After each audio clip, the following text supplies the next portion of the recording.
ဗျာဒိတ်ကျမ်းခန်းကြီး18ထိုနောက်မှကောင်းကင်တမန်တစ်ပါးသည်ကြီးစွာသောတကူနှင့်ပြည့်စုံ၍ကောင်းကင်ကဆင်းသက်သည်ကိုငါမြင်၏သူ၏ရောင်ခြည်အားဖြင့်မြေကြီးထွန်းလင်းလျက်ရှိ၏သူသည်ကျယ်သောအတန်နှင့်ကြွေးကြော်၍ဘာဘူးလုံမြို့ကြီးပြိုလဲပြီး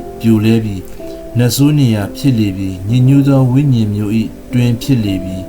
ညဉ့်ညူး၍ဆက်ဆုပ်ဖွယ်သောငှက်မျိုး၏မိခိုရာဖြစ်လေပြီးအကြောင်းမူကားလူမျိုးပေါင်းတို့သည်သူ၏မတရားသောမေထုံ၏အစိတ်အတောက်ကြီးဟူသောစပြည့်ရည်ကိုတောက်ကြပြီးလောကီရှင်ဘုရင်တို့သည်မတရားသောမေထုံကိုသူနှင့်ပြုကြပြီးလောကီကုန်သည်တို့သည်သူ၏ကာမဂုဏ်စည်းစိမ်ကြွယ်ဝခြင်းအဖြစ်ဥစ္စာရတတ်ကြပြီဟုပြောဆို၏အခြားသောကောင်းကင်အတန်က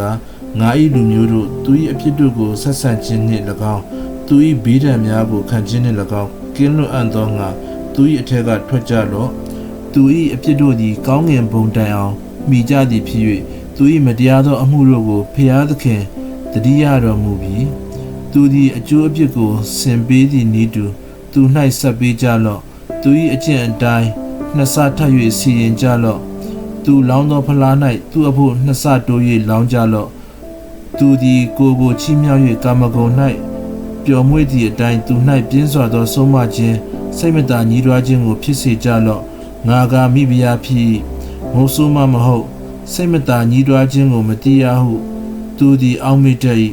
ထို့ကြောင့်သူခံရသောတည်ခြင်းဘေးစိတ်မသာညှိတွားခြင်းဘေးမွတ်သိပ်ခြင်းဘေးဒဏ်များတို့နှင့်တနေ့ချင်းတွင်တွေ့၍မိဖြင့်လည်းကျွမ်းလောင်ခြင်းကိုခံရလိမ့်မည်သူကိုစီရင်တော်မူသောထာဝရရှင်ဘုရားသခင်သည်ခွန်အားဗလကြီးတော်မူ၏မတရားသောမိထုံကိုသူနှင့်ပြု၍ကာမဂုဏ်၌ပျော်မွေ့သောလောကီရှင်ဘုရင်တို့သည်သူကျွမ်းလောင်ရာမိခိုးကိုမြင်သောအခါသူခံရသောညှင်းဆဲခြင်းဝေဒနာကိုကြောက်၍အဝေးကရက်လျက်ဖြစ်ရလေခြင်းဘာဘူးလုံမြို့ကြီးမြို့စွမ်းတင်သည်တနာရီချင်းတွင်အပြစ်စီရင်ခြင်းသို့ရောက်ပါပြီတကားဟု၍သူကြောင့်ငိုကြွေးမိတမ်းကြလိမ့်မည်လောကီကုန်သည်တို့သည်ထို့အတူငိုကြွေး၍စိတ်မသာညှိတွားကြလိမ့်မည်အကြောင်းမူကားသူတို့ကုန်သည်ဥစ္စာတည်ဟုသောရွှေငွေကြောက်ကောင်းပလဲပိတ်ချောကတိပါဖဲပစိုးနီအမျိုးမျိုးသော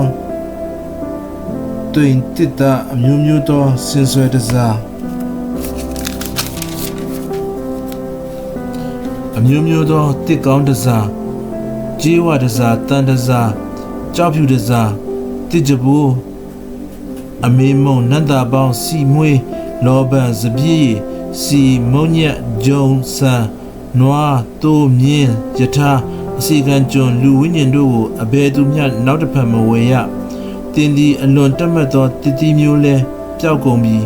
စုဖြိုးသောအရာတင့်တယ်သောအရာရှိသမျှတို့လည်းပျောက်ကုန်ပြီးနောက်တစ်ဖက်မတွေ့ရသူ့ကိုအမိပြု၍ထိုအရာများကိုရောင်းဝယ်သဖြင့်ငွေရတတ်သောကုန်သည်တို့သည်သူခံရသောညှင်းဆဲခြင်းဝေဒနာကိုကြောက်၍အဝေးကရက်လျက်ဖြစ်ရလေခြင်းပိတ်ချောအဝတ်နီအဝတ်မောင်းကိုပတ်၍ရွှေတစားကြောင်မြတ်တစားပလဲတစားကိုဆင်သောမြို့ကြီးဤမြလောက်ကြီးစွာသောစည်းစိမ်သည်တနာရီချင်းတွင်ပျက်စီးပါပြီတကားဟုငိုကြွေး၍စိတ်မသာညှိတွားကြလိမ့်မည်ခတ်သိမ်းသောတင်မောသူကြီးအရရတို့လွင့်ကူးတက်သောသူအပေါင်းတို့နှင့်တင်မောသားပင်လည်းကုန်းသည်ရှိသမျှတို့သည်အဝေးကရက်၍သူကျွမ်းလောင်ရာမိခိုးကိုမြင်လျင်ထိုမျိုးနှင့်အဘယ်မျိုးတူသည်နည်းဟု၍၎င်းဖြစ်ရလေခြင်းပင်လေကူတင်မောကိုပိုင်သောသူအပေါင်းတို့အားကိုစည်းစိမ်ကိုပေး၍ငွေရတက်စေသော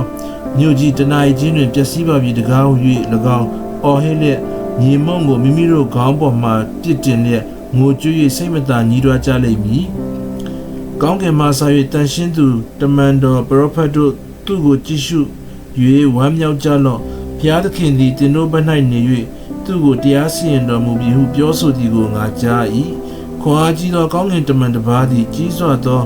ကျိတ်ဆုံကြောက်ကဲ့သို့သောကြောက်ကိုချီယူ၍ပင်လယ်ထဲသို့ချပစ်ပြီးလျှင်ထိုနည်းတူဘာဘူးလုံမြို့ကြီးကိုပြင်းထန်စွာချပစ်၍နောက်တစ်ဖန်မပေါ်မရှိရဆောင်းသမားအငိမ့်သမားပလွေသမားတဘိုးသမားတိမှုတ်သောအတန်လဲတင့်အထက်၌နောက်တစ်ဖန်မမြည်ရအမျိုးမျိုးသောလက်တက်သမားတို့တွင်